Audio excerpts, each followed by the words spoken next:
A question I like to ask almost everyone is like the most basic, I suppose, also too. But what has led you to like acting? I mean, everyone has like different stories, but what has led you? What's your story? Yeah, I mean, it's interesting because I didn't grow up acting at all. I didn't grow up doing really anything creative. I was very much like stereotypical, like child of immigrant story where I was very, focused on a very practical path and career and getting into college and I was going to go to law school. Um, and I actually finished my bachelor's degree during the pandemic. Um, and that was which my degree had nothing to do with acting. Going into college, I did not think I was going to pursue acting. It was not even a thought in my mind because I didn't do really any acting before then. But by the time I finished college, I had drastically changed paths. Um, and it's kind of it was very happenstance and random, actually.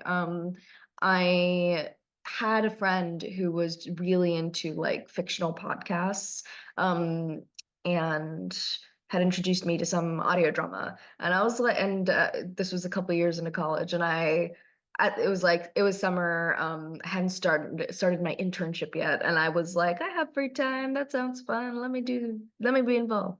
Um, and I was like, oh, this is fun. And so like just as a hobby, I like, did one or two of those. And it wasn't anything serious. It wasn't like I was recording like under a blanket with my laptop with a like super cheap mic. Like it was not anything serious. Um, and it wasn't even really acting, but it was my first little exposure, I think. And it quickly, I mean, after pandemic times, suddenly every acting teacher in the world was online. So I was like, oh, why don't I just take a class? It doesn't hurt.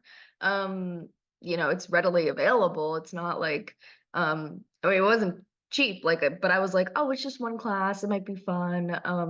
But then I quickly spiraled into a hole of obsession, and I was hooked. And so I tried to take a whole lot more classes. I was going into my like senior year of college, and I also was very disillusioned with my degree. And I think I was like in denial for most of my senior year, but by the time we got to like spring, I was like, oh, I think I'm gonna have to give myself a shot at this. Like, I think I love this. Um, and so I was like, okay, well, maybe the plan is gonna be I try this maybe for a year. And then if that doesn't work out, I take the LSAT. And so my senior spring, I was like, reaching out to agents and like trying to figure out a plan. And I got very, very fortunate. I was talking to a few agents and I ended up signing with one of them like maybe 2 weeks before I graduated. Um, and the rest is history. It's been a couple years since that. Yeah. Nice. So interesting. And may I ask, what was like when you first your first gig, like your first voice acting experience, like what how did it like let's say maybe more professionally? Yeah, How was it like? professionally. Or like My first professional job, um, I guess this was actually there are two stories. One is a professional job, but the ways in which I got it were not very professional. I just answered a tweet. I was like, someone was looking for voice actors. I was like, hey, I'd love to be involved.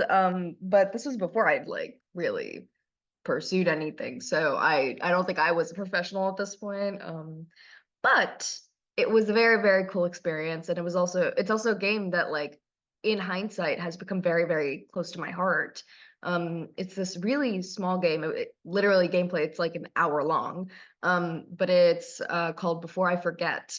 And it's the little game that could, because it ended up getting nominated for a BAFTA. It was just this beautiful story about this woman with dementia and like kind of going through her life. And it was really wonderful. But past that, the first professional job I booked was Probably probably my first anime job, I guess. There are others that I might say on a technicality, but I would probably say that. Which was this show called Kimono Jihan. I played this character called Yataro. And fun little story with that is which I feel like is very kind of cool and full circle, is my mom in that show is played by Veronica Taylor, who's the original voice of Ash Ketchum in Pokemon. And so it feels a little full circle to now, be a large part of the Pokemon franchise. That was very, very cool, thinking back on that.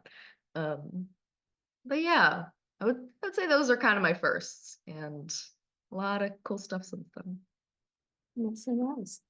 Are there like any kind of roles that you're like drawn to that you would like enjoy taking on, or like you are more drawn to, or just like almost every kind of roles, or like one that you would like to like try out or Yeah. experience in a Well, way? I think that like every role, blah blah blah, insert spiel, like every role has something interesting and unique that like, as an actor you could play with. I wouldn't limit myself and say like this specific archetype and this specific whatever. I just very much appreciate a character that where, that it's fleshed out enough that we get to explore a real story with them. I don't mind playing characters where, maybe they're more comic relief or they're more this or that or whatever. I have a lot of fun with those characters. But I do appreciate when we get to go a little deeper and really spend time and explore a character. I think those are at least the times where I connect the most with the character because I'm just given the time to. And so those are usually the most like impactful experiences for me, and they're the ones that I like continue to talk about over and over. So that's, I guess, my metric. But I love them all. It's hard to it's like a parent having to choose their favorite child. And I'm not picky. I just like to act, so I'm like, give me whatever you got. Yes. Now, is there like any character which you have like you could talk about like over and over again? I mean, almost everyone I guess too, but are there any characters you like? That I could talk about over and over again. Yeah. I would say uh, the character that I will not shut up about because I want the show to get a season 2 and just get to explore even more with them is Kiriko from Heavenly Delusion. Just because the manga is so rich with story and each of these characters feels so real and has so much depth to them that like I think that's been my first experience where I've gotten to go to the levels at which we did with that character. And so it felt almost formative for me. Um, and I will never like that will be so that I'm gonna carry that for like forever, I think. And so I think it's a privilege and it's an honor and it is rare, I think, for an actor to get that level of story exploration ever. And so I'm very lucky to have gotten a role where I could do that with that character. Um and so I will never shut up about that because I'm very appreciative. I will also never shut up about it because the writing is incredible and I want everyone to watch it. And I will also never shut up because I want a season 2. Love it. Yes. This was amazing. Yeah, I Such a yeah, good, I'm not gonna start because I'll gush. yeah. I will gush. But what was your like more like your experience voicing that character? More like not in maybe to death, but how was it like voicing that character like given life and manage because like there's some kind of rough scenes, whether like that nightmare scenes or like more later in the series. But how do you manage like those kind of scenes? Whether like even with the screaming too and stuff, because it's intense, Mm. or like with the past of the character, because it's like almost two characters in a way. But So just going off of that last bit you added there, I guess it sort of two-parter of like how do you handle it just like literally physically, like vocally, how do you handle it? And then also emotionally, how do you handle it? Yeah. For the first part, this is, I think, is a more technical question, and there are probably people more qualified than me because I definitely will scream in sessions. I will, do vocally stressful stuff. There are some people, their whole thing is they are screamers. They do the vocally stressful stuff. They go into like video game sessions and like just, go at it. And they know how to do it without totally shredding their throats. And I think I have a good balance where I know my limits. If I need to stop, I'll say stop. Like if I need to, whatever. But for the most part, if you have a rough session, you kind of know, okay, well, I shouldn't plan to do like, I should like carve out some time so I can like rest my voice after this, like hot tea, like, there are like basic things like that. Even like in session asking, hey, I know this, we're going to get to some vocally stressful bits. Can we limit takes, whatever it is? Emotionally though, I mean, it's rough. Yeah, that series was very, very heavy. And I think for me, there were two things that I think really, really helped me. And one was I did read the manga before going in. And so like I knew what I was getting into. None of it was a surprise. And the studio was also wonderful. And for particular scenes that were especially sensitive, they did send me, which usually they do not, like, confidentiality and stuff. And this was Disney as well, like very confidential, but they were kind enough that they sent me video just so like I could be prepared visually for what was going to happen. But the biggest part was also, we just had such a wonderful director on that project, Felicia Angel, who like was so great in like when things were really, really intense, just giving us space and room to not push too hard, but to do what I needed to do to like to get it and then move on, which I really appreciated from her. And so she brought a very, very comforting and guiding presence to the room that was for me very essential to getting it right, despite how heavy it was. And so that was a big part of it. Nice. Good to hear.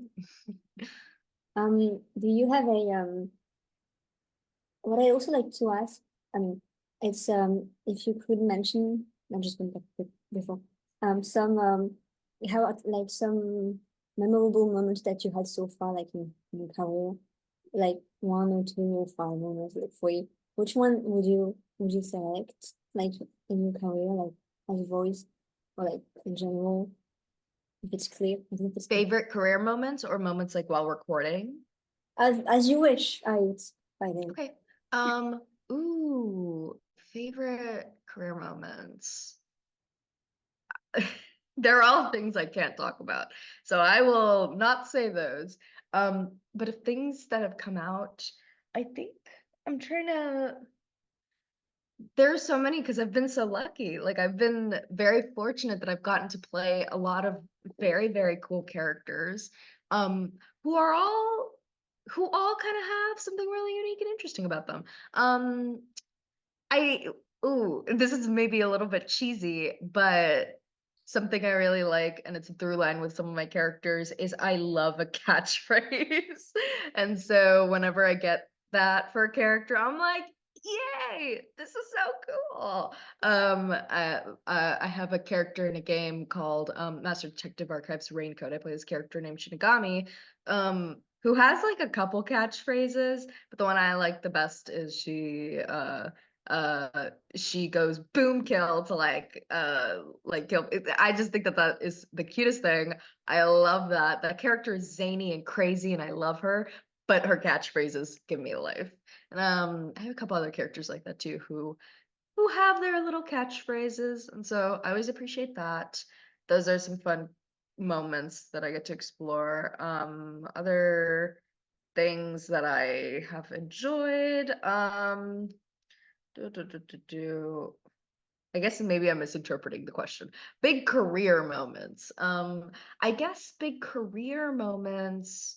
Um, when I think this was, so after I graduated and like first got my agent, I was very scared because, I was like, okay, I'm gonna give myself a year. I'm gonna see if I can do this. But I was very scared. I was like, what if I just never book a job ever?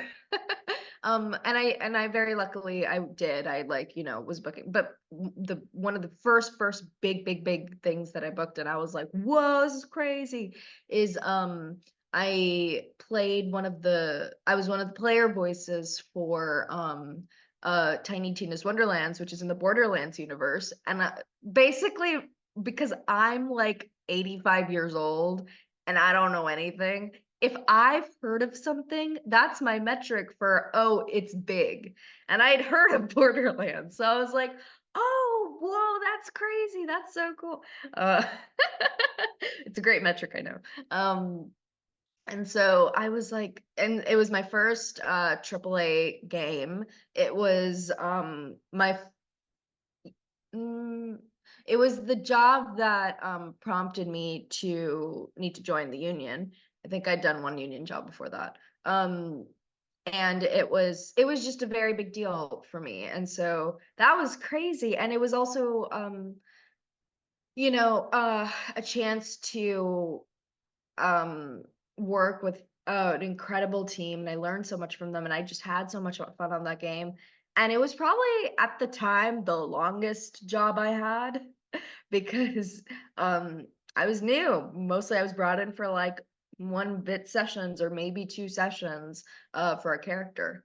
So that was very, very cool. And then other career highlights. Oh, let's see. Oh, I was remote for a very long time because we were in a pandemic.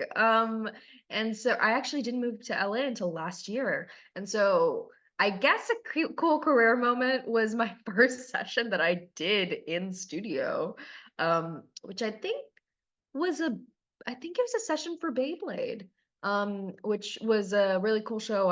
I played the lead of that season, and I had been recording like 90% of that remotely from home.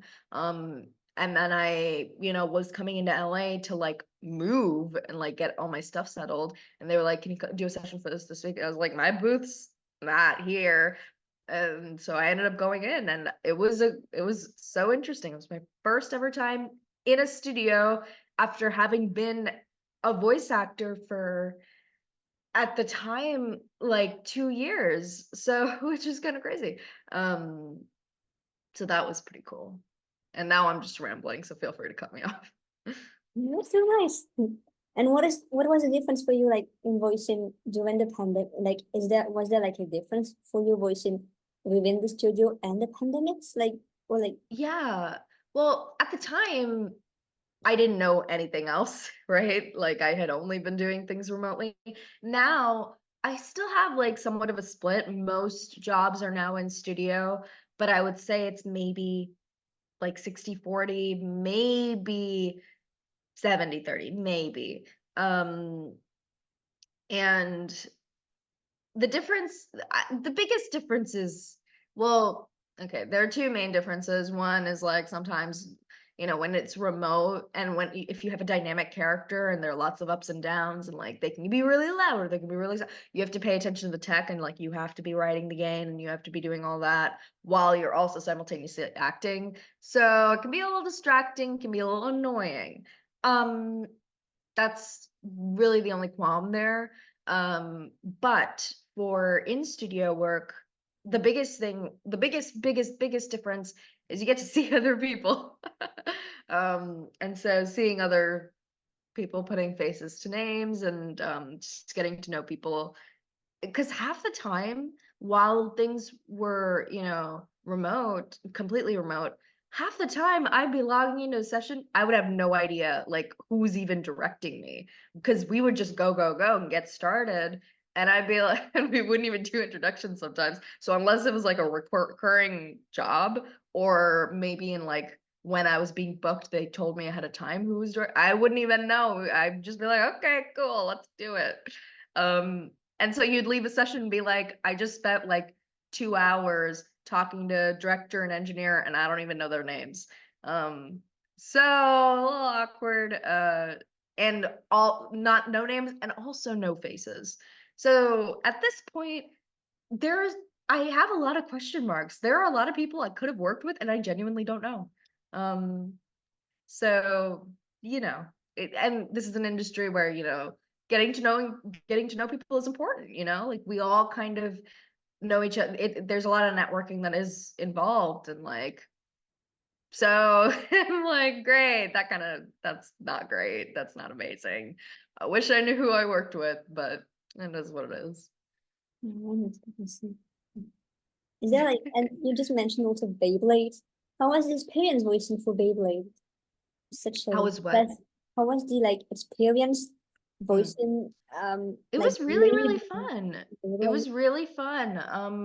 I was very lucky because I discovered after the fact this isn't completely typical for Beyblade, but we had a really, really, really like complex and heavy storyline with my character and her brother, and like it was almost it was like a storyline about like manipulation and like sibling abuse, and it was intense, and so they had a really interesting arc together.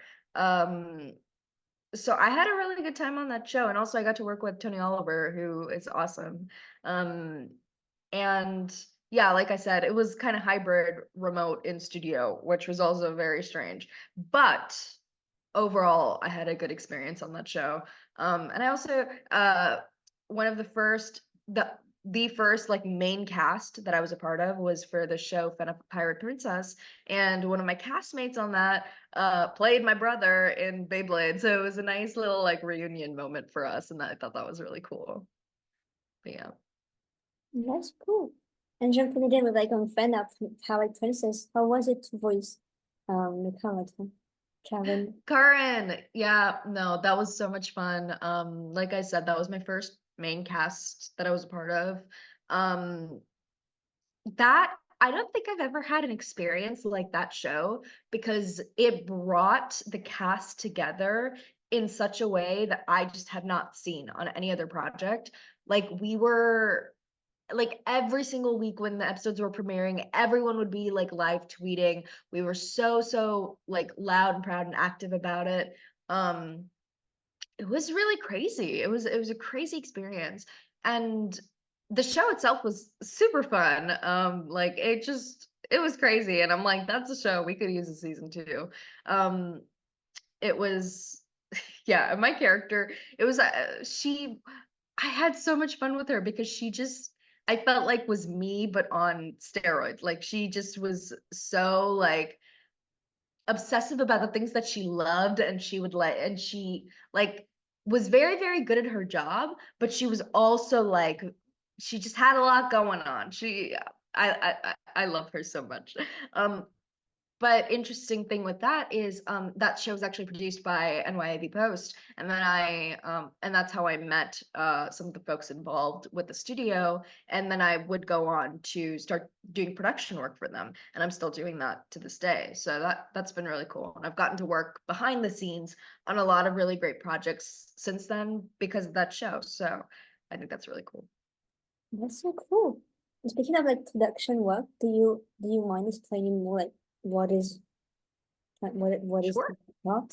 Yeah, it's kind of doing everything. You kind of have you kind of have to have oversight on every little piece of the puzzle, and you are the link between them is part of the job. And the other big part of the job is you are kind of creating the entire calendar, you are scheduling everyone, you are the communication piece between like potentially the client and our studio, or our studio and the engineers, or our studio and the mixers, or our studio and the editor, and the studio and like whatever. And you are like constantly in communication with like talent agents, and like yeah, there's a lot going on. I wish I could simplify the job to like the specifics, but it is a very broad job, and you kind of do whatever. Which isn't helpful. But it's been really cool because I've gotten to work on so many different kinds of projects. Um, and and I think like having a different perspective on things, because I like to, I've tried to broaden my horizons a bit. I direct sometimes, I cast sometimes, I write, I try to do other things, and a lot of that has been very, very helpful, giving me like more perspective. As an actor, like I genuinely feel like as an actor, I've improved because of what I've seen on the other sides of things in all these different areas, and that includes production. So it's been really, really cool to like be involved in like just a huge number of projects. And like it purely be from almost like an analytical standpoint. That's been really interesting, and like taught me a lot of things that I think as an actor, when I'm approaching some of the technical sides of the job, like it's not just being in the booth and acting. There's like, it's like a business, and you kind of have to, be very involved outside of the booth in order to get into the booth. So it's taught me a lot about that too. That's so nice. And is there like any project where you've been like production assistant or like directing and that you really like to, you would like to more people to see or like speak about it, and that you really enjoyed working on that one, Oh, on this one, or even that um, you have like been a script writer for, like in a way, and that you want more people to see or like would love to talk about.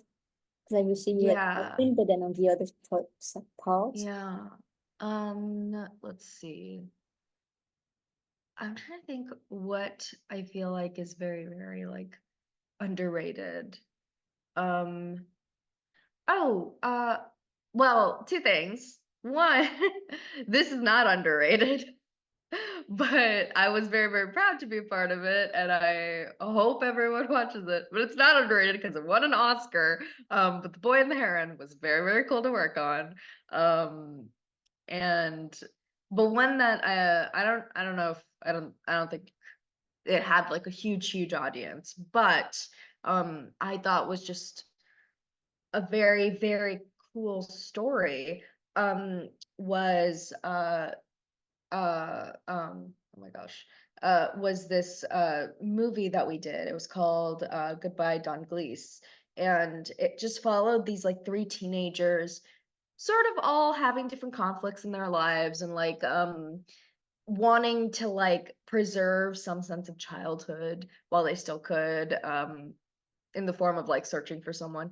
But it was a very, very sweet like coming of age film that I just really, really enjoyed, and I really enjoyed the acting on it. And yeah, I thought it was a great movie, and I wish more people watch it. Yeah, trying to think if there's anything else. I kind of feel like every project I get attached to, so I'm like, all of them, watch all of them. Um, but yeah, I would say that one is coming to mind. So Goodbye Dog Please, people should definitely watch. Um, yeah. Nice. Oh, I have my question. Sorry, I lost it. All good. Oh yeah, no, I'm seeing that you have participated also in doing uh the production supervision for Summer Ghost. How was it?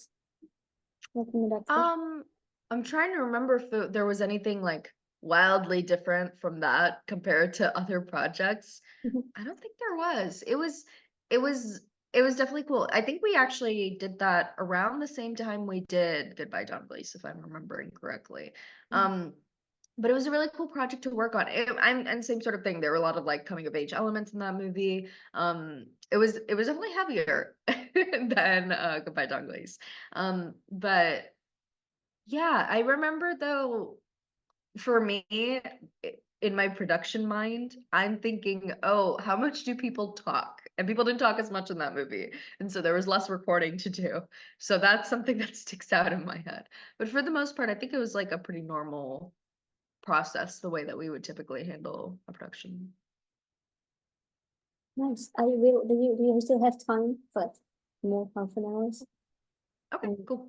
I will disconnect and then send you another link because it's like 10. I don't have the professional version, so I Okay, will send you another link.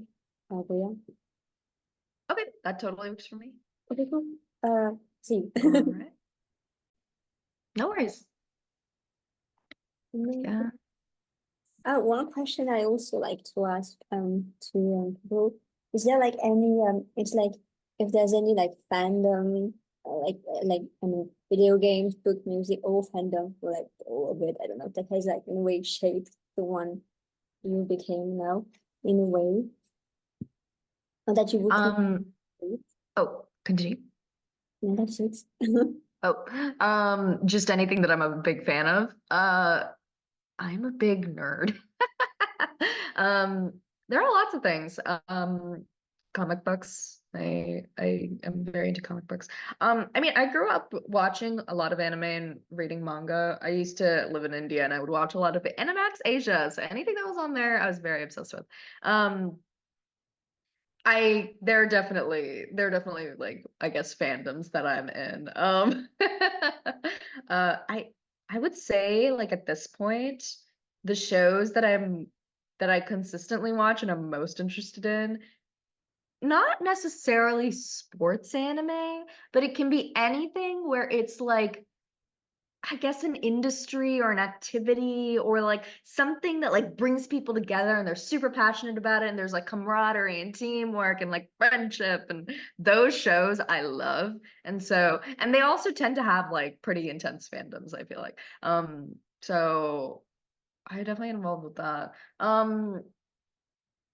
I don't know. There are lots of things. Usually I hop a lot from thing to thing and sometimes I'll fixate on something and it'll be like 2 years and that is the only thing that I think about.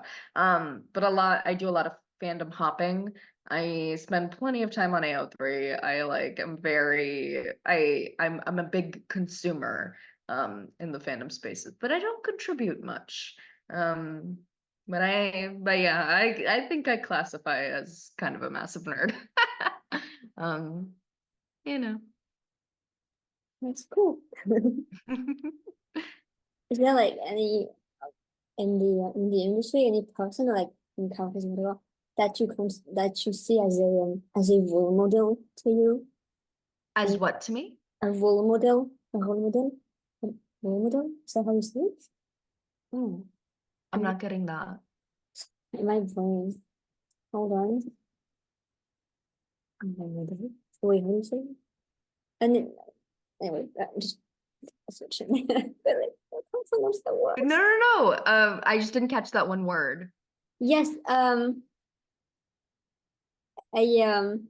a person like do you have like any role model? I mean, I think I'm just not I'm just quite understanding. What is the word? I'm just gonna write it in the chat and then Okay, cool. Sorry. I'm so no, sorry. it's my Oh, accent. role model. Okay. Ooh. Okay, so I should mention one of the things I'm a big nerd about is animation. I've always, even before I knew I was going to be an actor and specifically a voice actor, I've always loved animation since I was a kid. And like to this day, I watch like most animated content that comes out. Like I'm not anime as well, but I'm talking about like Western animated content. I watch like most of it. As a kid, I watched way too much of it, and I wonder, did I ever go outside? But one of the big shows that like really was impactful for me when I was a kid was or kind of expanded universe was like Batman the Animated Series, Justice League. Like those shows were huge for me. I loved them so much. And I think specifically Kevin Conroy as Batman was like I to this day I'm like he's definitely like he was such a big role model to me and still is. And I just admire his work so much. I think constantly about I rewatched it earlier this year and so like I haven't been able to stop thinking about it. But Batman the Mask of the Phantasm, there's this one scene where he is Bruce Wayne, like is at his parents' grave and he has found who he thinks is the love of his life and he's happy for the first time since he was a child and he's like begging his parents for forgiveness for daring to be happy. And it is and his performance in that, but also like the scene as a whole, it kills me. Anyway, um so yeah, I would say Kevin Conroy. Oh, cool, nice. is there like any any character that has been that has had a huge impact on you when voicing that one? Oh. Well, I won't say Kiriko, even though I would say Kiriko would be my go-to answer for a question like this. But a character that's just had a very, very big impact on me while recording them. Yeah, I would say it would probably end up being Kiriko or that character from that game I mentioned before, I forget, just because I feel like emotionally we went through the most with those characters. But beyond that, I would say, oh, this is a moment where I have to like go through my brain of all my characters, but also specifically what's come out. um a character that's just had a big impact on me while recording. I mean, I would maybe say Shinigami from Raincode because I spent so much time recording that character. We recorded like 100 hours for her or something. It's a very long game, which is great, but it's a lot of hours. And so I feel like I just that after the one I mentioned before, Tiny Tina's Wonderlands, that was definitely my longest job after that. And I I think that was very impactful for me because I kind of had to learn about endurance and like keeping the character fresh for that long without it feeling like we were recycling anything about her, because I mean she had a very consistent personality, like she was zany and crazy throughout, but I wanted to make sure it didn't get old. I think that was my main goal. And so like that was definitely impactful for me. Like just I feel like I learned a lot of lessons through that job. And so I really appreciated it. Hmm. Speaking of video game, and is there like any difference for you when you voice in video game and in animation? Like how is the process different?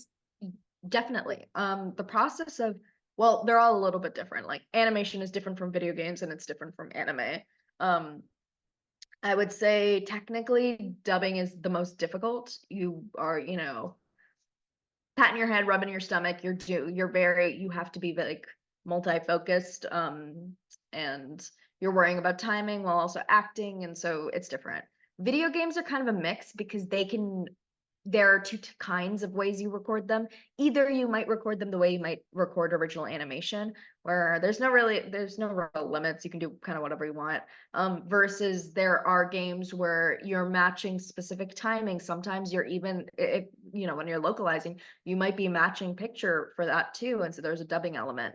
And so technically that can be more difficult. But for the most part, I would say there isn't a significant difference between like the way you would record original animation, which is kind of free form. You have your script and you have a lot of freedom with timing, but also like you have freedom in general because you're recording first, and so everything comes after you to match you, as opposed to in dubbing where you are recording last and everything has already been done and you have to fit into the mold perfectly.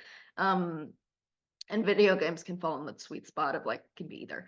But I will say just video game sessions tend to go very quickly. They tend to, I mean, for an animation session you might go in and record like one episode at most, um and have like a 4 hour block maybe. For a dubbing session you might have like a 4 hour block and you might do like 10 episodes, who knows.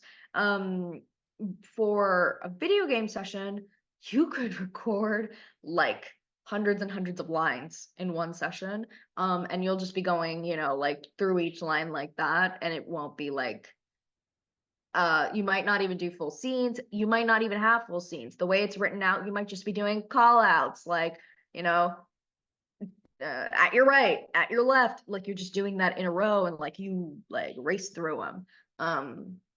But again, it depends on like the kind of games. Maybe that's a good thing to point out. Games have so much variety. Recording for like a localized game versus like a Western game versus like, something where it's like a mobile app and like you're just voicing like specific options or like whatever. Like they're different so many different kinds of games and so many different styles within those games. So it always, leaves you doing something interesting and different. But that's so interesting. That's what Yeah. it's nice and diverse. And a question I would like to ask is also like you have played in a Fate Strange Fate with of your own. I guess how was it voicing in that?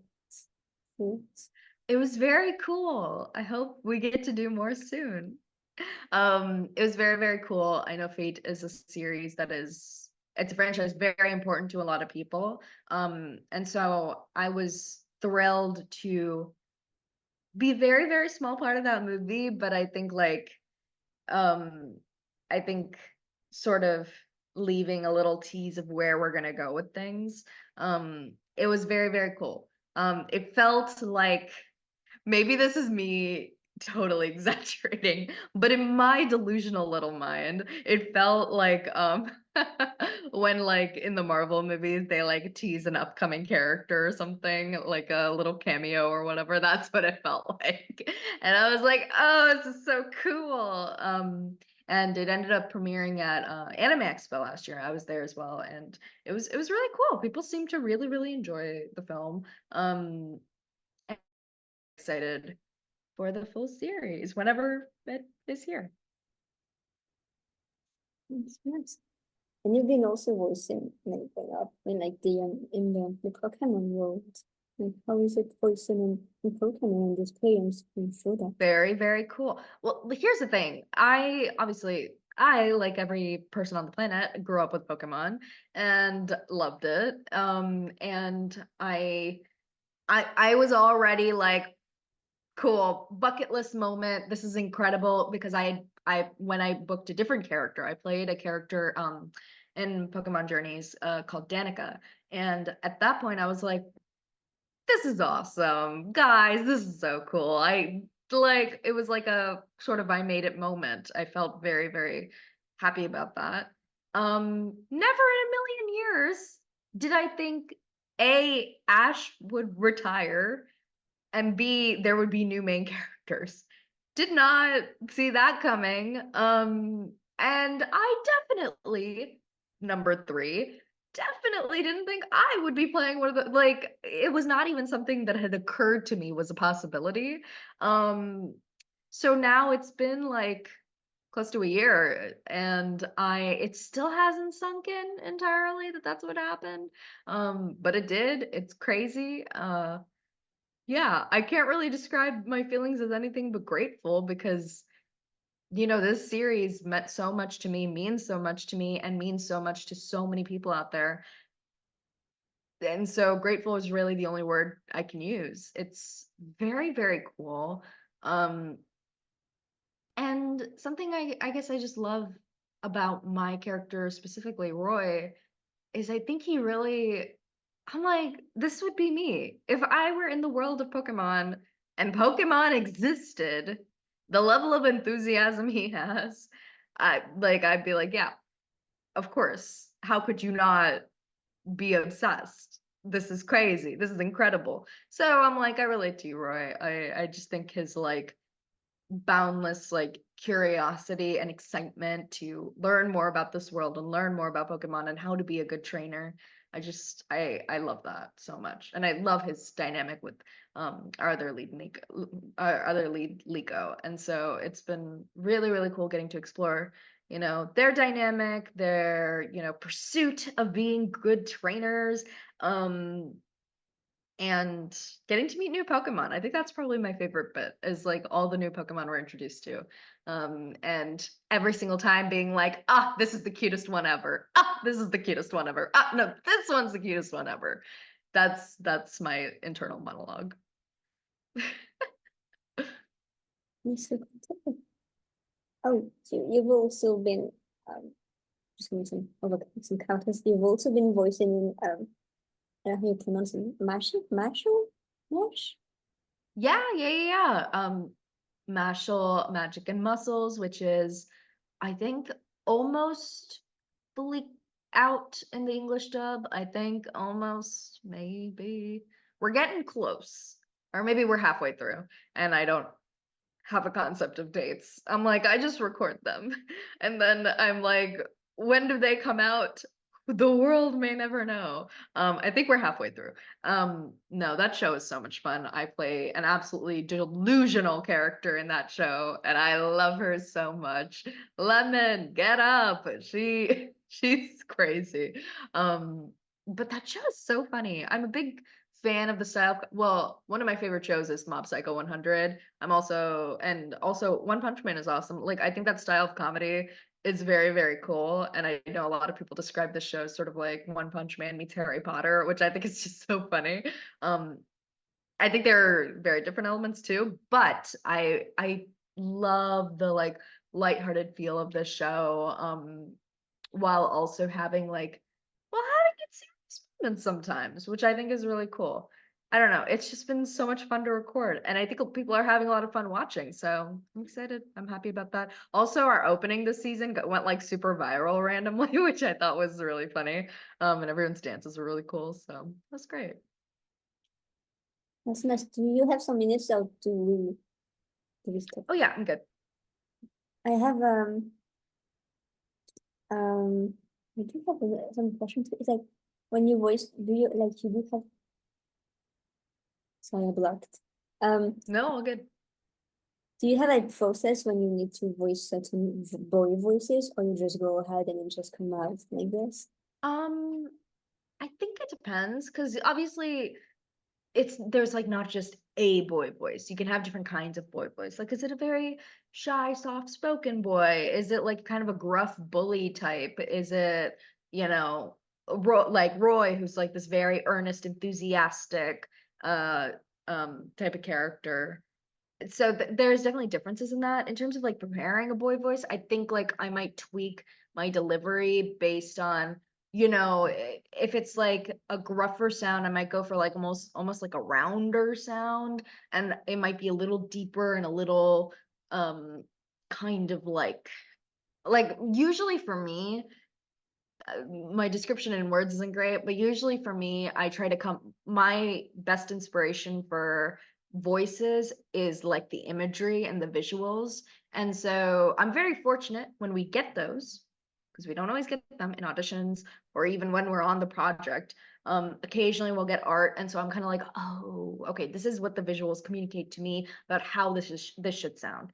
But if I don't have that, and you don't always get that, I try to come up with an image in my head and try to stick to that as closely as I can. Um, and the formula, I guess, for coming up with voices, it's very like, oh, this kid sounds like he might be a little lispy, or this kid sounds like he might like mumble his words more or whatever. So it's like little things like that, which is maybe not fun to hear. But beyond just like little boy characters, like there's just so much variety in people, and I just feel like the visual can communicate so much stylistically, because like artists and illustrators and animators and character designers specifically, they are able to communicate a whole language in the work that they do, and they're incredible being able to do that. But that's half of like what they study, is like, how do you communicate 1,000 words in a single picture, right? And so this is me interpreting the words that they're including in that single picture to be able to come up with a whole person, a real person. um so yeah, I would say the visuals are definitely the biggest component for me. So interesting. Is there like in your with your career now and like anything that you would like to like the rules or anything that you would like to communicate, like what you would like to communicate with your your acting and your work and stuff? Does that make sense? Like a message I want to send through my acting. Yeah, or like with Mm, like project and stuff. wait, So, repeat that last part. Sorry, I was thinking about the previous part of the question and I was distracted thinking of my answer. no. That's it's still the same part of the. Okay, cool. I don't know, because I think like at the end of the day, I'm not the writer of most of the stories I'm acting in. And so to me, it's more important, like I might personally not have like a message I'm trying to communicate through the story. It's more that it's the through line, the message of the story that I'm trying to emphasize through my performance, if that makes sense. So it's nothing, I'm not original, I'm not unique, I am like a tool. I'm a delivery service for the creator to get their message across. And so my job is very much to heighten that and like highlight that to whatever extent I can. And so like if I were to pick like, I don't know, like Roy in Pokemon, there's certain things about like, wanting to communicate to kids about just like the bright-eyed enthusiasm and curiosity of life, like the things that are out there that are so enticing for us to want to explore and discover for ourselves and to want to be great at. And like, I think that's really admirable, but it's also not my original thinking, it's very much what has been written for the character. I guess there are moments where I might be able to take creative liberties. I think more so this happens in original animation. When you're in dubbing, when you're in like any kind of localized games, it's all done. And you also never get to talk to whoever came up with any of this. When you're in like a room for original animation, you're in the room with the writers. You might be in the room with the creator of this character, And so if you have an interesting idea, like, oh, what if their relationship with this other character, like the dynamic that they have, what if it is, tinged with this emotion because of like their reaction to this other thing that character did? Like, what if that's something that we carry through the scene? And maybe that might even inspire them to write something and like as a result of that later on. Like you have the power to influence things actively when you are part of that like creation process, which you don't really have the opportunity to do in dubbing and other mediums. And that's been really, really cool to discover, but also like it's incredible. You feel like more of yourself is in the character because you quite literally have influence over how that character has come to be. I think that's really, really great. So I've appreciated getting to do that, but it is very rare, and so grateful when I have that kind of say. Usually I'm like, you guys did the heavy lifting. Let me try to communicate your message as best I can. Yes. I have two more questions and then that's it. Do you have time for that? Yep, should be good. I ramble, so I just won't ramble as much. Okay. I want my anyway. The question here is like, if you have any like interesting behind the scenes stories like funny to you, like to share, like in your work, Oh, if you really funny can. stories. Yeah. No, totally. Like I always have them and then I immediately forget them as soon as someone asks, which is Mhm. great. I'm trying to think. I might have a Pokemon story. I feel like my Pokemon story, oh gosh. I there was one that I was thinking about the other day and I was like, this is fun. I think it might have been the very first time. I don't know if you've seen any of it yet, but there is quite a bit, which I wasn't expecting this, and it's good that Roy's not a great singer because there's a lot of singing in the show for specifically Roy and Fuecoco. And so I remember the first time so Boy Coco is voiced by Zena Robinson, who's a friend and also was a big part of Pokemon in the previous series, et cetera, et cetera. Anyway, so the first time I heard Boy Coco, heard Zeno sing, I couldn't stop laughing. We had to do a couple takes. And that was great. I was like, wait, so I'm supposed to sing too? There was just a lot going on. Yeah, that was a crazy day, but it was a lot of fun. I guess it's kind of a fun story. Yeah, normally I feel like I'd be mortified if we're like, oh, we sing now, but that was fun. That was a lot of fun. So cool. Um, Well, no, that's it on my side. Do you have any more things to add? Any more questions you want to?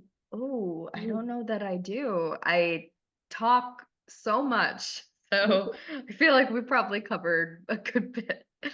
Yeah, you did. But yeah, no, that's it on my side. Thank you very much for Yeah, thank you willing for to do having me, and this. I appreciate all the thoughtful questions. Cool. Then it's nice. Awesome.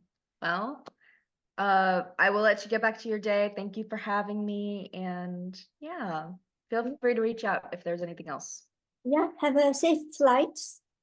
Thank Um, you. have a great day. I appreciate it. You too. Okay. All right. Well, you. Bye. Bye.